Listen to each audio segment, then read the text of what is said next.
Dr. Francis Sweeney. The name itself sends chills down the spines of those familiar with the dark underbelly of American crime. A brilliant surgeon, a decorated war veteran, but also a man haunted by his demons and suspected of unspeakable acts. His story is a chilling reminder that darkness can lurk beneath even the most respectable facades.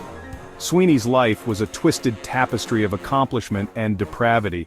He walked the line between healer and destroyer, his scalpel a symbol of both life-saving skill and suspected gruesome violence.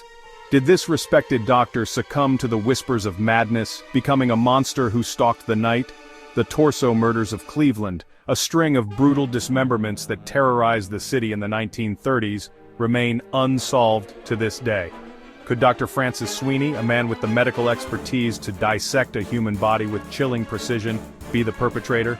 As we delve into the life and alleged crimes of Dr. Francis Sweeney, we are confronted with more questions than answers. Was he a victim of circumstance, a man driven to the brink by the horrors of war, or was he a cold-blooded killer who reveled in the macabre?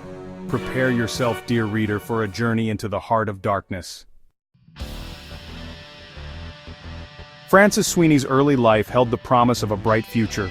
Born into a respectable family, he excelled in his studies, ultimately graduating from medical school with honors. He possessed an almost artistic talent for surgery, his hands moving with a precision that impressed even seasoned physicians. World War I, however, cast a long shadow over Sweeney's life. The horrors he witnessed as a battlefield surgeon left an indelible mark on his psyche. The once confident young doctor returned from the trenches a changed man, haunted by nightmares and plagued by what we now understand as post-traumatic stress disorder.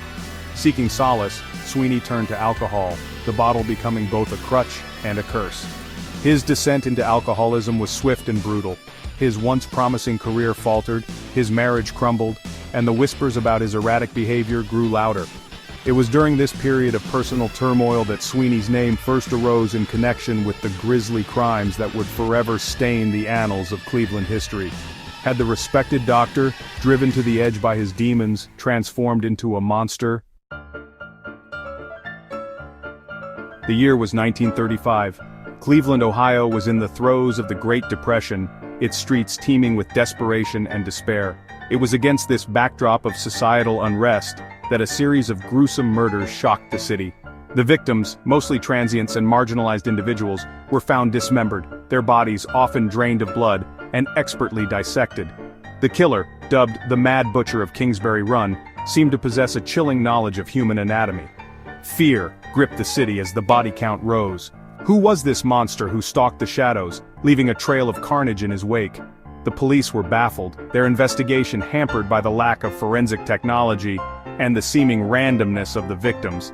It was during this time that whispers began to circulate about a possible suspect, Dr. Francis Sweeney, the brilliant but troubled surgeon whose knowledge of the human body made him both a potential savior and a terrifying suspect.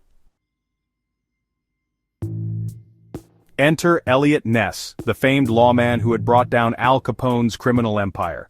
As Cleveland's newly appointed safety director, Ness was determined to bring the Torso murders to an end. The case, however, would prove to be his most baffling challenge. Intrigued by the killer's modus operandi, Ness focused his attention on individuals with medical training. His investigation led him to the door of Dr. Francis Sweeney, a man whose troubled past and expertise in surgery made him a prime suspect. Ness became convinced of Sweeney's guilt, pointing to his knowledge of anatomy, his history of mental instability, and his proximity to the crimes. Yet, despite his suspicions and relentless pursuit, Ness could never gather enough concrete evidence to charge Sweeney. The surgeon, for his part, maintained his innocence, even volunteering to assist the police with their investigation. Was this a cunning ploy by a guilty man, or the genuine act of a citizen eager to help bring a killer to justice?